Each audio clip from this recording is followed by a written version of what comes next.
ఓవైపు ఇంటి పోరు డైలీ ఎపిసోడ్ అయిపోయింది. ఆ రచ్చతో ఇప్పటికే పార్టీ ఇన్ఛార్జ్ పదవి ఊస్ట్ అయింది. ఇక అరెస్ట్ అయ్యే నేతల్లో ఇప్పుడు ఆ నేత వంతు కూడా రాబోతోందంటున్నారు. కూటమి సర్కార్ నెక్స్ట్ టార్గెట్ ఆయనని టాక్ వినిపిస్తోంది. నాడు ప్రత్యర్థులపై చేసిన కామెంట్స్ ఇప్పుడు ఆయనను కటకటాల వెనక్కు నెట్టనున్నాయా? Next arrest ఆయనదేనా? ఇంతకీ ఎవరా నేత? అరెస్టుల లిస్టులో ఆయన పేరెందుకు ప్రచారం జరుగుతోంది?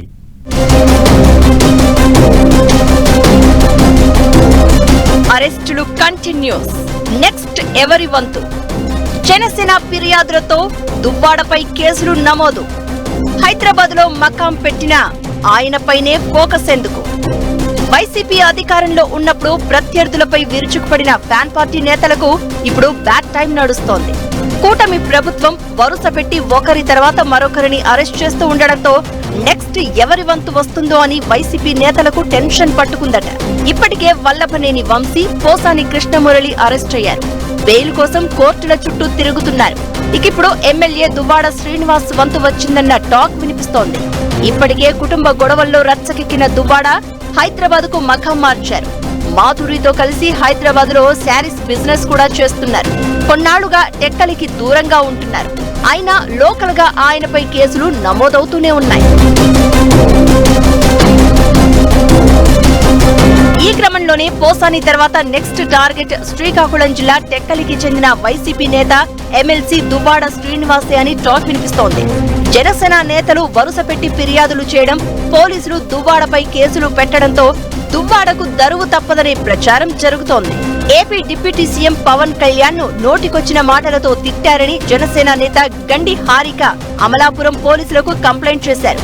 తమ అభిమాన నేతను దారుణమైన పదజాలంతో దూషించి తమను మానసికంగా మనోవేదనకు గురి చేశారని ఎమ్మెల్సీ దువ్వాడ శ్రీనివాస్ పై యాక్షన్ తీసుకోవాలని కోరారు.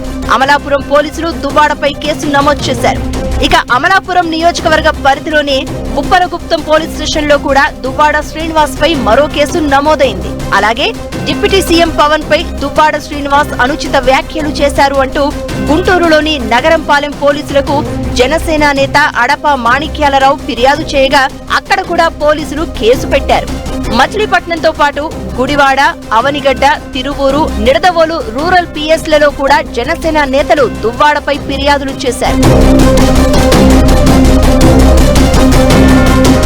గతంలో కూడా దువ్వాడ శ్రీనివాస్ సొంత నియోజకవర్గంలోనే జనసేన నేత కణితి కిరణ్ కుమార్ టెక్కలి పోలీస్ స్టేషన్ లో అతడిపై ఫిర్యాదు చేశారు. దీనిపై పోలీసులు దువ్వాడను విచారణ కూడా చేశారు. ఇలా రాష్ట్రంలో పలు పోలీస్ స్టేషన్లలో జన సైనికులు దువ్వాడ శ్రీనివాస్ పై ఫిర్యాదులు చేయడం, పోలీసులు కేసులు పెట్టడంతో నెక్స్ట్ టార్గెట్ ఆయనేనన్న చర్చ జరుగుతోంది. ఇటీవల జనసేన పార్టీకి చెందిన ముఖ్య నేత రాష్ట్ర మంత్రి నాదెండ్ల మనోహర్ ఓ సభలో మాట్లాడుతూ పవన్ కళ్యాణ్ ను దారుణంగా దూషించిన ఓ వ్యక్తి జైలు పాలయ్యారని, ఎమ్మెల్సీ అయ్యుండి కూడా దారుణంగా మాట్లాడిన దువ్వాడ పరిస్థితి ఏమవుతుందో అంటూ చేసిన వ్యాఖ్యలను వారంతా గుర్తు చేస్తున్నారు. నాదెండ్ల మనోహర్ ఆ కామెంట్స్ చేశాకే దువ్వాడ శ్రీనివాస్ పై జనసేన నేతలు, వీర మహిళలు వరుసగా ఫిర్యాదులు చేయడం చర్చనీయాంశమవుతోంది. ఇదంతా చూస్తుంటే ఎమ్మెల్సీ దువ్వాడ శ్రీనివాస్ అరెస్ట్ కూడా ఖాయమన్న టాక్ వినిపిస్తోంది. వైసీపీ పార్టీ అధికారంలో ఉండగా అటు చంద్రబాబు, ఇటు జనసేనాని పవన్ కళ్యాణ్ పై కొందరు వైసీపీ నేతలు ఒంటి కాళ్లతో లేస్తూ తీవ్రంగా విరుచుకుపడేవారు. లోకేష్ ను కూడా ఎడాపెడా విమర్శించేవారు. అప్పట్లో వారి మాటలు టీడీపీ, జనసేన లీడర్లు, క్యాడర్ ను తీవ్రంగా కలిచివేశాయి. అడ్డగోలుగా బిహేవ్ చేస్తున్న వారి వివరాలను రెడ్ బుక్ లో నమోదు చేసినట్లు ఎన్నికల ప్రచారంలోనే చెప్పారు లోకేష్. కూటమి ప్రభుత్వం వచ్చాక యాక్షన్ స్టార్ట్ చేశారు. కక్ష సాధింపు చర్యలకు పాల్పడుతున్నారని వైసీపీ అంటున్నా ప్రభుత్వం మాత్రం తన పని తాను చేసుకుంటూ పోతుంది. ఈ చర్యలతో ఎప్పుడు ఎవరికి మూడుతుందోనన్న ఉత్కంఠ అయితే కొనసాగుతోంది.